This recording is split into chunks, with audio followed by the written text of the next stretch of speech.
Hyssop tells a dog with a bone. A dog with a bone was crossing a bridge over a stream.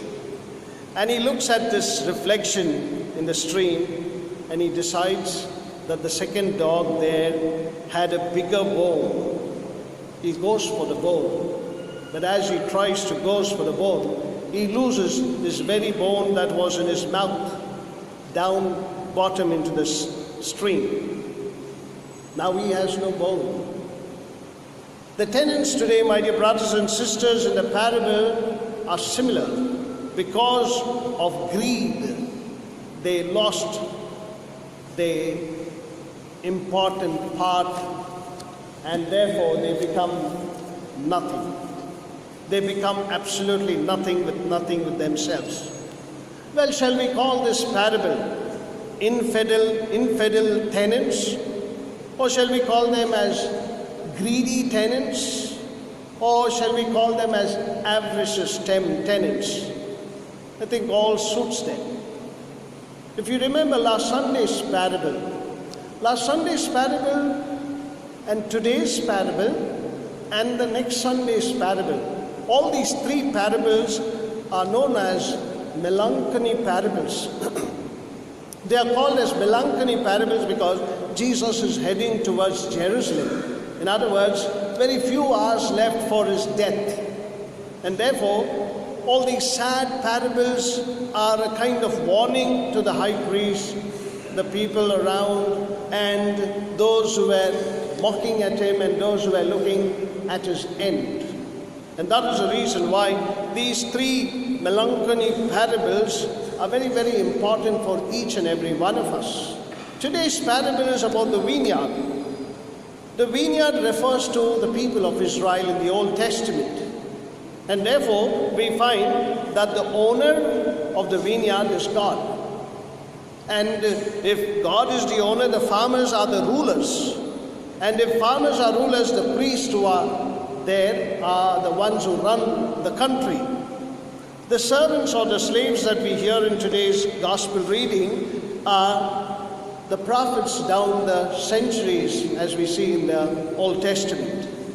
The murderers are the ones who make up an obituary column perpetually in the scriptures. Looking at this aspect, my dear brothers and sisters, we shall go to the first reading because the first reading and the gospel reading are connected in a way. Why? Because here the vineyard is Israel, and God, as we hear in today's first reading, he says that my beloved had a vineyard, and on this fertile hill I have given them this vineyard, and in the vineyard they had to faithfully grow. They did it, but what happened in return was they yielded bitter grapes. Normal, they should get sweet grapes for the wine, but now outcome is bitter. In other words, we see very clearly that the collective sins and the individual sins of Israel is counted, and therefore the bitter grapes or the wild grapes that comes out of the field is to show that there is sin existing in Israel. And they had been not faithful to the beloved who gave them this vineyard to grow sweet grapes.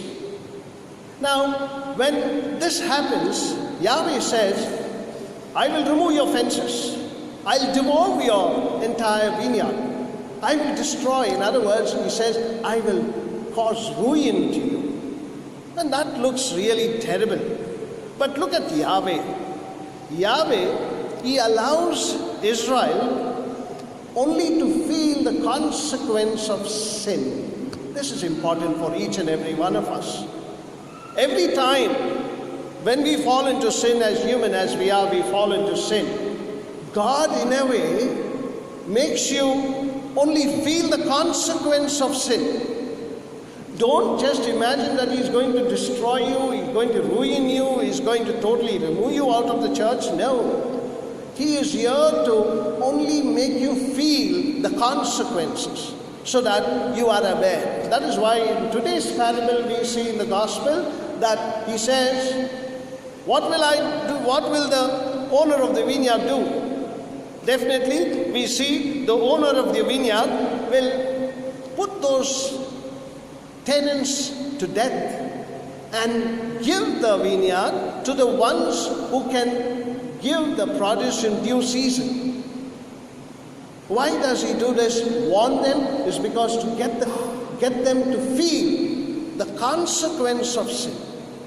Therefore, in our lives also, my dear brothers and sisters, that you and I should know that we may also be facing terrible consequences because the wrath of God will be upon us.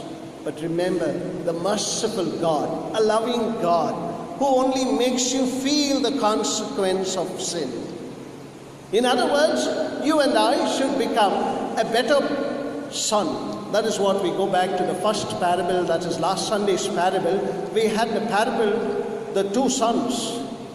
And in the two sons, they were two bad sons in a way, two worst sons. But among the two worst, there was the better one. So, the better one is what Jesus wants. In other words, when he gives you the vineyard, he wants you to be the better person. When he is going to make you feel the consequence of sin, he wants you to become a better person. Don't think that he is going to destroy you. No, he is not going to do that. He is only going to bring you to that feeling of what you are going to face. But he is there to save you ultimately. That is the beauty of it. Now, if you look at this part in the Catholic Church, the vineyard is the Catholic Church today. You and I are the vineyard, because the church is not priest, it is every one of us, the priest, the bishop, the laity, every one of us. Therefore, the new Jerusalem is the vineyard, the church today. That is the reason why you and I have to be the ones who can bring the fruits for Jesus Christ in the due season. And therefore, if you and I, who are faithful followers of Jesus Christ, do not bring that fruits in the due season, then he will show you and bring that feeling of the consequences of that sin. And that is the reason why we see now, is he going to remove us from this vineyard and throw us out and give it to somebody else? He's not going to do that. Why? Because he has already done that, and you and I are privileged ones to receive the vineyard of the Lord from the unfaithful. The unfaithful are gone. You and I have been privileged to be given the vineyard. And therefore, look at that part where you and I are privileged to be in the church. You and I are able to receive sacraments. You and I are able to receive this great gift of God. And we are able to exercise our faith and receive the graces and blessings. Therefore, the last part that would always come to our mind, the stone that the builders rejected has become the cornerstone, is for each one of us to realize that you are the chosen one, that you are the privileged one to receive the vineyard of the Lord from the unfaithful ones. Let us be always faithful. Let us always have that faithfulness towards our brothers and sisters, towards God. Amen. Let us all stand for the creed. Let us all together say, I believe in one God, Father Almighty,